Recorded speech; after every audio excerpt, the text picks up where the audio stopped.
إن الحمد لله نحمده ونستعينه ونستغفره ونعوذ بالله من شرور أنفسنا ومن سيئات أعمالنا من يهده الله فلا مضل له ومن يضلل فلا هادي له وأشهد أن لا إله إلا الله وحده لا شريك له وأشهد أن محمدا عبده ورسوله يا أيها الذين آمنوا اتقوا الله حق تقاته ولا تموتن إلا وأنتم مسلمون يا أيها الناس اتقوا ربكم الذي خلقكم من نفس واحدة وخلق منها زوجها وبث منهما رجالا كثيرا ونساء واتقوا الله الذي تساءلون به والأرحام إن الله كان عليكم رقيبا يا أيها الذين آمنوا اتقوا الله وقولوا قولا سديدا يصلح لكم آمالكم ويغفر لكم ذنوبكم ومن يطع الله ورسوله فقد فاز فوزا عظيما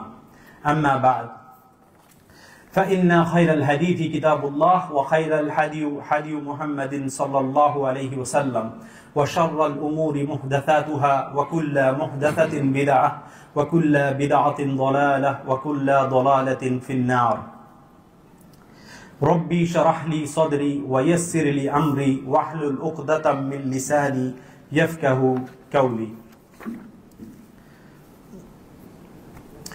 ইনশাআল্লাহ আমরা আজকের এই প্রোগ্রামটাকে অনেকটাই ইন্টারঅ্যাক্টিভ রাখবো। মানে আমি আপনাদেরকে মাঝে মধ্যে কিছু প্রশ্ন করব এবং ইনশাআল্লাহ আমি আপনাদের জন্য হাদিয়া নিয়ে এসেছি।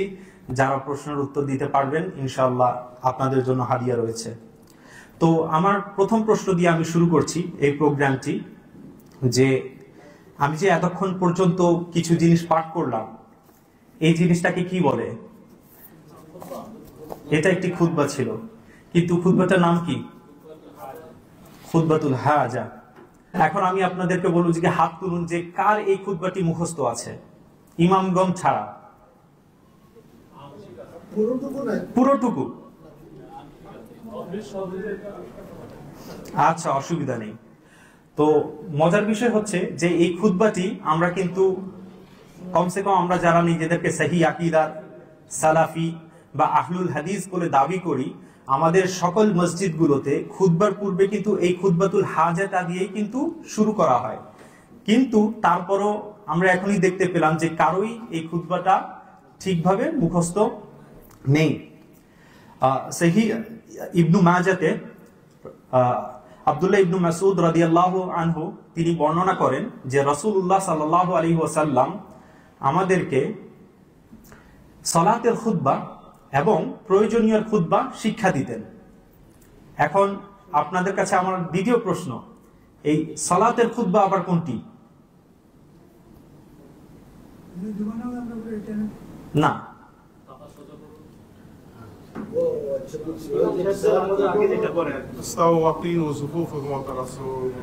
না, এটা না। না, তো রাসূলুল্লাহ সাল্লাল্লাহু আলাইহি সাল্লাম বলেছেন যে সালাতের খুতবা হচ্ছে আমরা সাধারণত যেটাকে আত্তাহিয়াতু বলে থাকি, মানে তাশাহুদে যেটা পাঠ করি ওটাই হচ্ছে সালাতের খুতবা, যথা আত্তাহিয়াতু লিল্লাহি ওয়াস সালাওয়াতু ওয়াত তাইয়্যিবাতু আসসালামু আলাইকা আইয়ুহান নাবিয়্যু ওয়া রাহমাতুল্লাহি ওয়া বারাকাতুহু আসসালামু আলাইনা ওয়া আলা ইবাদিল্লাহিস সলিহিন আশহাদু আল্লা ইলাহা ইল্লাল্লাহু ওয়া আশহাদু আন্না মুহাম্মাদান আবদুহু ওয়া রাসূলুহু। এটা হচ্ছে সালাতের খুতবা।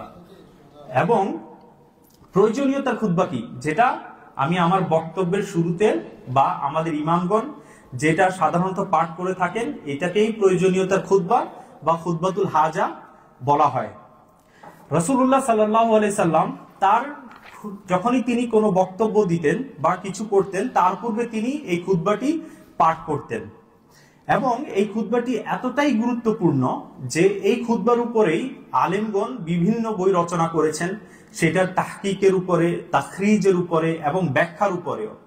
এর মধ্যে শেখ আল আলবানীর একটি বই রয়েছে, এটি অন্যতম।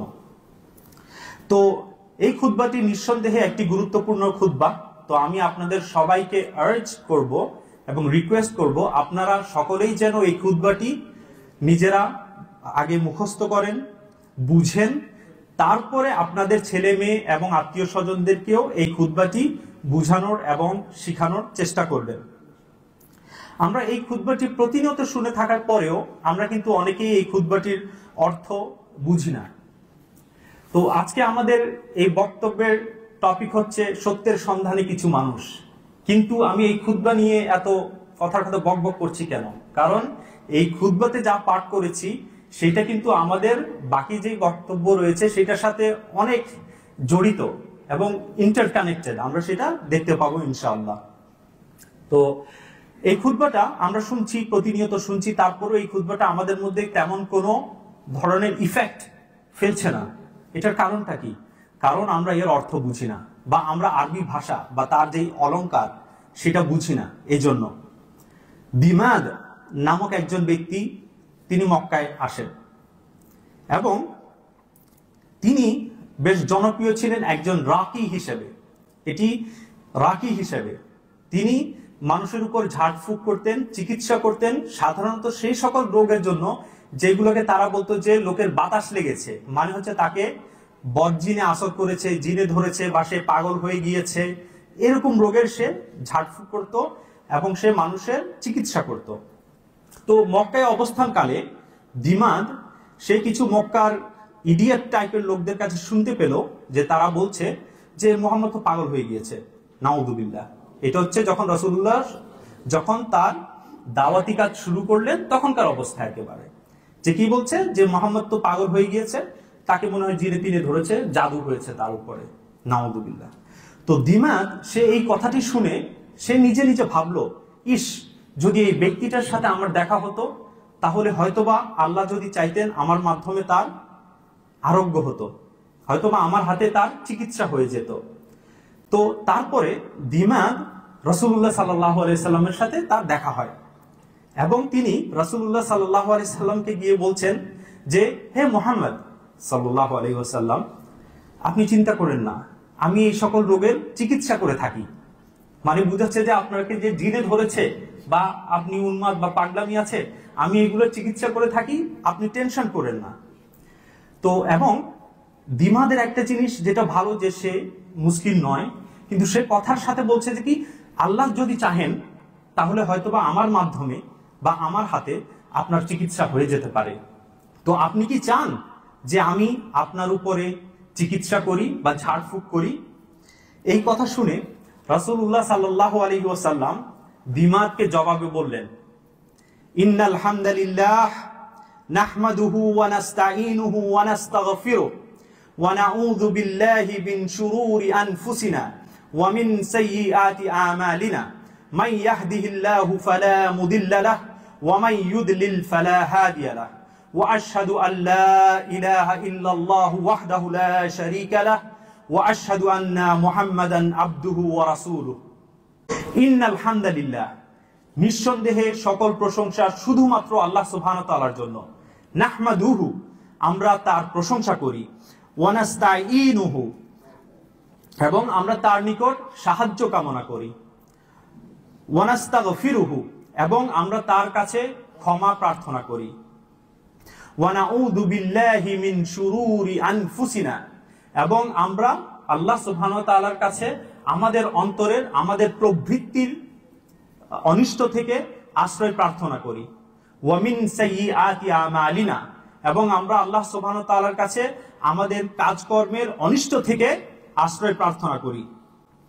মান ইয়াহদিহিল্লাহু ফালা মুদিল্লা লাহু, আল্লাহ সুবহানাহু ওয়া তাআলা যাকে হিদায়াত দান করেন তাকে কেউ পথভ্রষ্ট করতে পারে না।